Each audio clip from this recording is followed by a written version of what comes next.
Take a moment. Right now, your mind is creating a prison, thought after thought, spinning stories about who you are, what you need, what's missing. And here's the brutal truth. You've been hypnotized into believing you are those thoughts. But what if I told you there's a method so simple, so direct, that it can shatter this illusion in minutes? A way to force your mind into silence and discover what remains when the noise finally stops. Angelo DiLullo, a modern spiritual teacher who trained in neuroscience before his awakening, discovered something that ancient masters like Ramana Maharshi knew all along. The problem isn't that your mind is too noisy. The problem is that you think you are the noise. Let me take you back to Angelo's story. He spent years meditating, studying consciousness, trying to quiet his mind through effort and discipline. And like most of us, he failed. Again and again. The harder he tried to silence the thoughts, the louder they became. Until one day, something shifted. He stopped trying to control the mind and simply noticed who was watching it. In that instant, everything changed. The thoughts didn't disappear, but he realized he was never trapped inside them. He had always been the space in which they appeared. This is what Ramana Maharshi discovered at 16 when he laid down and asked himself, "Who am I?" Not as a philosophical question, but as a direct investigation into the nature of awareness itself. And now, you're about to learn the exact method to experience this for yourself. Here's what you need to understand first. Your mind generates between 60 and 80,000 thoughts per day, most of them repetitive, most of them about you. Your problems, your past, your future, your image, your needs. You wake up, and within seconds, the internal narrator starts talking. I need coffee. I've so much to do today. Why did I say that yesterday? They probably think I'm. And you believe this voice is you. You identify with it so completely that you can't tell the difference between you and the thoughts about you. But here's the question that changes everything. Who is listening to that voice? Think about it deeply. Right now, there's a voice in your head reading these words, commenting on them, judging them. But if you can hear that voice, if you can observe those thoughts, who is doing the observing? Ramana realized something shocking. The I we refer to all day long isn't real. It's a construct. A collection of memories, beliefs, and repetitive thought patterns that we've mistaken for our identity. You say, I am anxious. But anxiety is a feeling that comes and goes. If it comes and goes, and you remain to witness its coming and going, then you cannot be the anxiety. You say, I am thinking. But if you can watch your thoughts appear and disappear like clouds in the sky, then who is the sky? This is the core of Angelo DiLullo's method, and it's brutally simple. Stop trying to silence the mind. Instead, recognize the silence that's already here, underneath the noise. Let me give you a metaphor.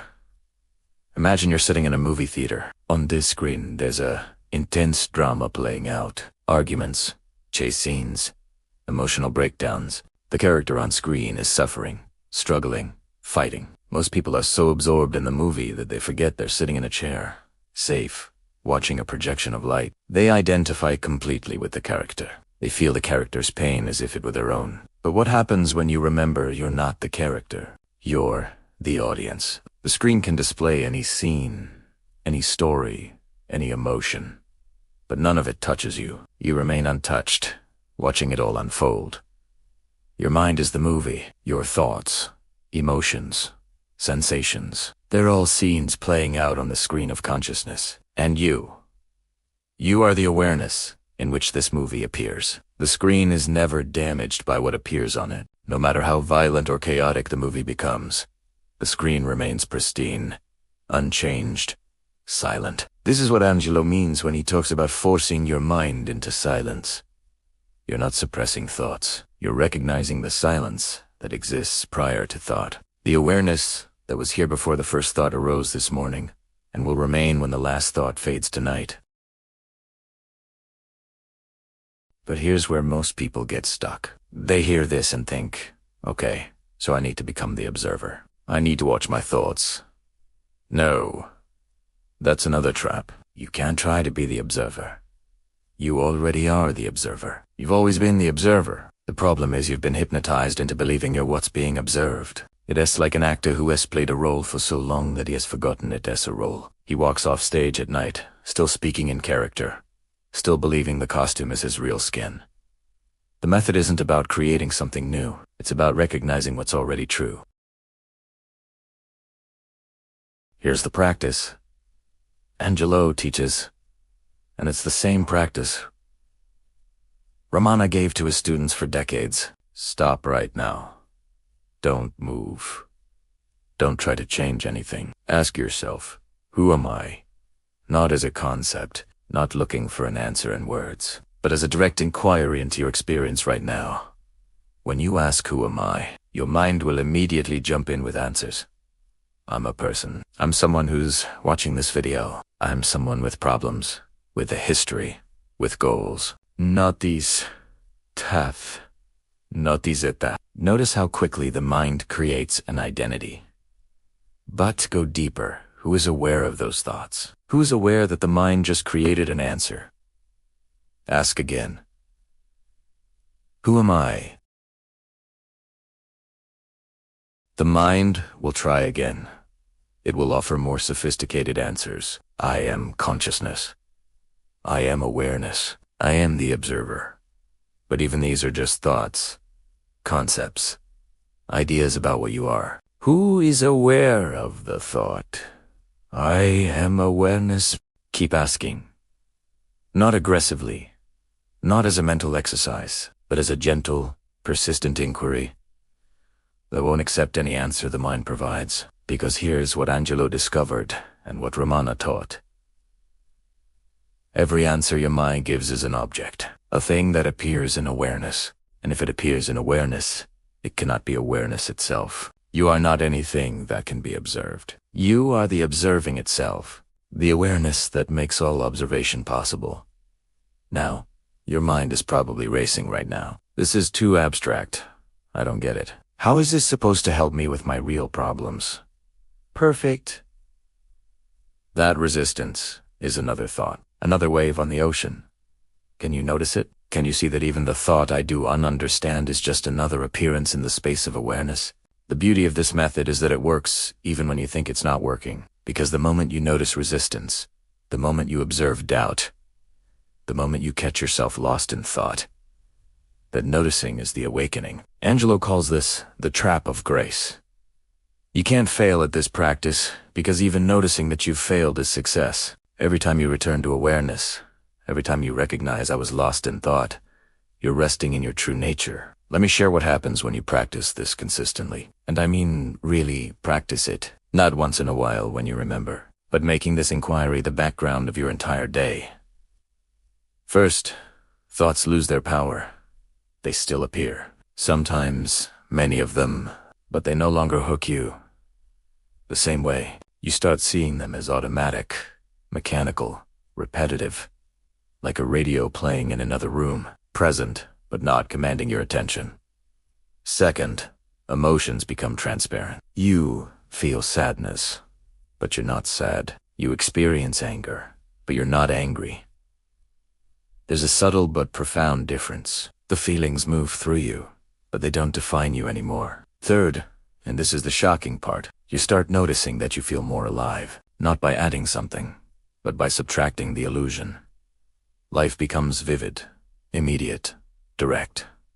Colors seem brighter, sounds more crisp, not because reality changed, but because you're not filtering everything through the distortion of self. Ramana said something that Angelo echoes in his teaching. Your duty is to be, and not to be this or that. Think about how radical that statement is. Your entire life, you've been taught that you need to become something better, more successful, more spiritual, more to awaken it. But what if the whole journey of becoming is the problem? What if what you truly are is already here, already whole, already free, and the only thing covering it is the belief that you're something other than this awareness? This is what forcing your mind into silence really means. It's not a violent suppression. It's a recognition so clear, so immediate, that the mind's hypnotic trance breaks. Imagine you're watching a horror movie, terrified, on the edge of your seat. Then someone turns on the lights in the theater. Suddenly, you see it's just a screen. Just pixels. Just light. The fear doesn't gradually fade. It collapses instantly because you've seen through the illusion. That's what this practice does. It turns on the lights. It shows you that the separate self you've been defending and worrying about your entire life is nothing more than a story. A convincing story, yes, but a story nonetheless. Now let's get practical. Because if this remains just a beautiful concept, it's worthless. Here's how you apply this in real life. Every single day. Multiple times per day. You're going to get lost in thought. You're going to identify with the voice in your head. You're going to forget that you're awareness and believe you're the character in the movie. This is normal. This is the human condition. Don't fight it. Instead, set reminders. Use your phone. Every hour, an alarm goes off with one word. Who? When you hear it, stop. Drop everything. And ask, who am I right now? Who is aware of this moment? Don't answer with the mind. Just rest in the question. Rest in the not knowing. Rest in the pure awareness that's here before any answer arises. Do this for 3 seconds. 10 seconds. However long you can before the mind pulls you back into the story. Those 3 seconds of recognition are worth more than hours of forced meditation where you're refighting with your thoughts, trying to make them stop. Angelo teaches that awakening isn't a permanent state where thoughts never arise again. That's a fantasy. Awakening is the recognition, repeated over and over, that you are not what appears. You are the space in which it appears. Here's another technique. When you're experiencing suffering, real emotional pain, in that moment, don't try to fix it, or change it, or understand it. Instead, ask, where is this suffering located, and who is aware of it? You'll notice something strange. The suffering is a sensation in the body, plus a story in the mind. But both the sensation and the story are objects appearing in awareness. The awareness itself, the you that's aware of the suffering, is not suffering. It's observing suffering. It's like this. Imagine your hand is holding a hot coal. Your hand burns. But your eyes watching the hand burn. Awareness is like the eyes. It witnesses pain without being pained by it. This doesn't mean you become cold or indifferent. Actually, the opposite happens. When you're not identified with suffering, you respond to it with wisdom instead of reactivity. You take care of the pain without drowning in it. Ramana called this being in the world, but not of it. Present to everything, but identified with nothing. Now, here's what you need to understand about silence. Real silence isn't the absence of sound or thought. Real silence is the space that holds both sound and silence, both thought and no thought. You could be in the middle of a busy street, cars honking, people shouting, your mind racing with tasks, and still rest in that fundamental silence. Because that silence is not a condition. It's your nature. Angelo discovered this when he stopped trying to create special, peaceful conditions for his practice. He realized that awareness is equally present, whether you're sitting in meditation or stuck in traffic. The circumstances change. The awareness doesn't. This is incredibly liberating, because it means you don't need to escape your life to find peace. You don't need to wait for the perfect moment when everything calms down. The silence is here now, in the middle of the chaos. You just have to recognize it. Let me give you one more practice. This one is subtle but powerful. Throughout your day, notice the gaps, the space between thoughts, that micro moment when one thought ends and before the next one begins. Most people never notice these gaps because the thoughts come so fast they seem continuous, like frames in a movie, creating the illusion of movement. But if you pay close attention, you'll catch those gaps. Brief moments of pure awareness with no content, no story, no self. These gaps are portals. They're glimpses of your true nature. And the more you notice them, the more they expand. Eventually, you realize that the gaps aren't separate from the thoughts. Awareness isn't separate from what appears in it. The ocean and the waves are made of the same water. But you have to start by noticing the gaps, by recognizing that silence is always here, underneath and within and beyond all experience. Angelo often says, the mind cannot force itself into silence, but awareness can recognize itself as already silent.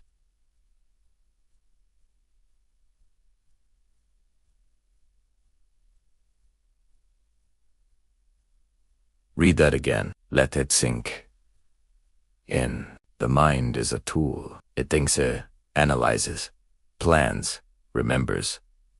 All useful functions. But the mind cannot know awareness, because awareness is what's prior to the mind. It's what makes the mind possible.